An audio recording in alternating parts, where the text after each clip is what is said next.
So as we all know, Marianne Williamson's running for president, and you had the White House, Karine Jean-Pierre, the press spokesperson, came out and replied when she was asked about it, and she basically was sneering and condescending and smug and was making the like, dumbest, most tired crystal ball let jokes, me check my crystal ball or my orb, and let me check her aura and her chakras or whatever the hell. Let me just say, as someone who is named Crystal Ball and has heard every crystal ball joke that has ever been crafted, none of them are funny, guys. I can promise you. Not a one of them is actually amusing. So, and certainly not this one. That's for sure. Yes. So anyway, it was very smug. And the reaction that I've seen, granted, I run in more lefty circles, but the reaction that I've seen has been like, screw you guys, man. You're so snotty. She's running on issues. She never took any low blows at anybody. Like, what do you do? And then there's the hypocrisy that Joe Biden's a Catholic.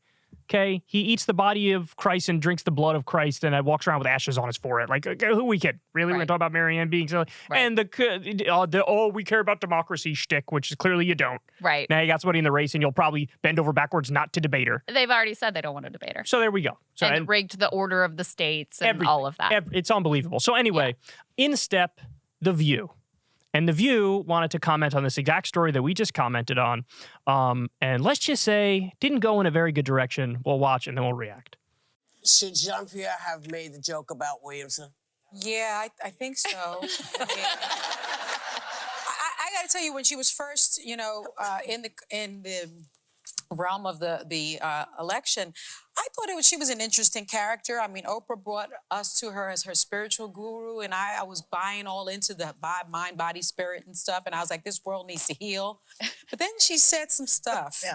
Some stuff. Then she said, sickness is an illusion and does not exist, and that cancer and AIDS and other physical illnesses are physical manifestations of a psychic scream. My uncle died of AIDS. It didn't look like a physical manifestation of a psychic scream. It looked like a disease that he died from. And so she also said that people can will themselves back to health. My in-laws who died of COVID, I'm sure they would have liked to have done that, but they couldn't. And she apologized for casting doubt on clinical depression, calling it a scam. So now I'm not feeling her crystals and her aura. Okay. She's helped and angered a lot of people. She's a wellness, what we would now call a wellness guru. You know, I don't think people really take what she has been standing for seriously. Yeah. And so she's going to have to work a little harder so that people don't have that idea about it. Because, when you talk about yourself as a wellness guru, and people have an idea of who you are, it's up to you to change that. The change you were trying to do hasn't fully come out. People have not seen that change. So if you want to change how people see you and think about you, you have to work a little bit harder, Marianne. So before we react, let me give you, Marianne clapped back on Twitter, and she said the following. Who is more serious about illness, the candidate who calls for universal health care or a president willing to tolerate 68,000 Americans dying from lack of health care each year and saying he would veto Medicare for all if it came to his desk? I know where I was during the AIDS epidemic, holding the hands of scores of victims while they died, donating and raising hundreds of thousands of dollars to help them, and founding an organization that has served 14 million meals to homebound patients. Whoopi, you said I have to, quote, work harder to correct the record. I would be glad to come on The View to correct the record, to correct the categorically false narratives that continue to be spewed about what I stand for and who I stand with. Now, I should also add that nearly every reply, The View tweeted that segment. Right. As if like they're proud of it. Right. And nearly every reply, even from View fans, was like, this is totally unfair. Yes. Now, here's the thing. They seem to be arguing that Marianne Williamson is against taking any and all medicine, and she thinks you can heal any and all illness with your own mind. That's a pretty bold thing to assert that somebody believes. They could have invited her on to ask her, but then they know that they wouldn't get away with the smear because she would have laughed that point out of the room and been like, of course I don't believe that. Correct.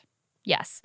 Listen. You can see how hollow and bad faith their approach is here by the fact that they don't actually bring up a single one of her issue positions. Instead, everything is, and Sunny's literally reading off a paper of talking points there.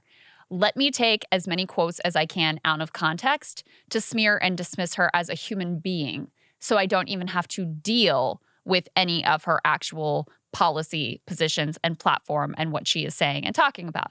And so, yes, it'd be very inconvenient to actually have Marianne there and have to engage with her because, first of all, she could disabuse them immediately of all of the fake nonsense that they're spewing about who she is and what she said and what she's done in her life. And number two, they wouldn't be able to avoid having discussion about how her issue positions, especially on the issue of healthcare, are vastly superior than Joe Biden's. I think they said at one point there was a part that we didn't play here. They're talking about how her views are dangerous. Okay. Joe Biden said he would veto Medicare for all. As she points out, 68,000 people a year die from lack of health care. And she's the one that is dangerous when she stands in favor of universal health care. So it was just par for the course. I shouldn't be surprised, but it's still just disgusting to see the way they will so casually smear someone in service of protecting what is fundamentally and absolutely immoral status quo.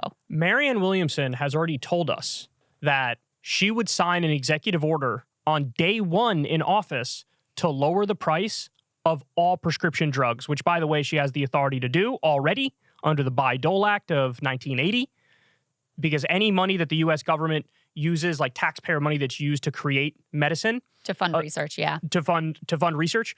The government is then allowed to basically do price controls on that because we paid for it.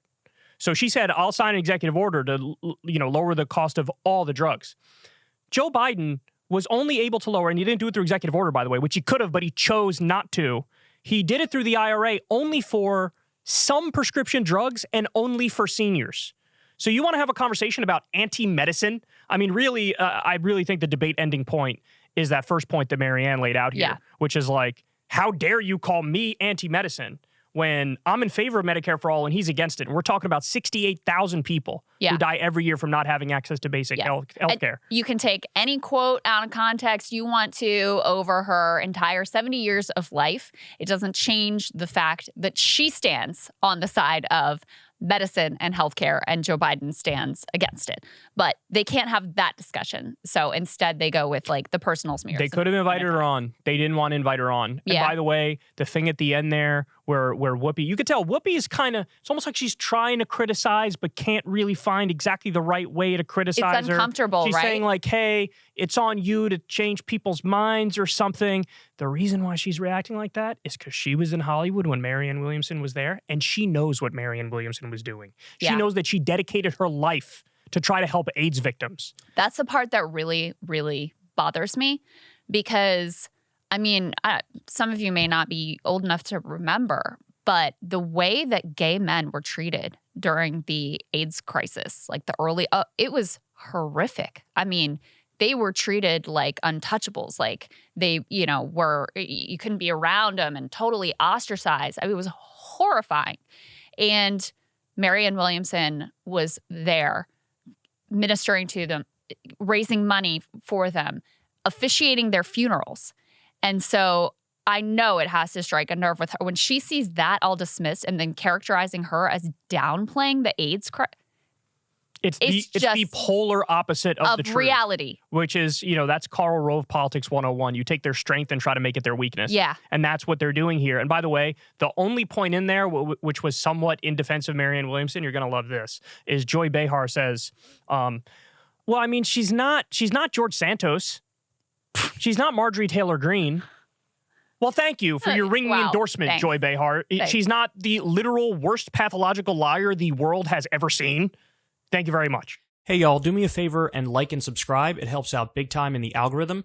Click the bell as well for notifications when videos drop, and watch that video on screen right now.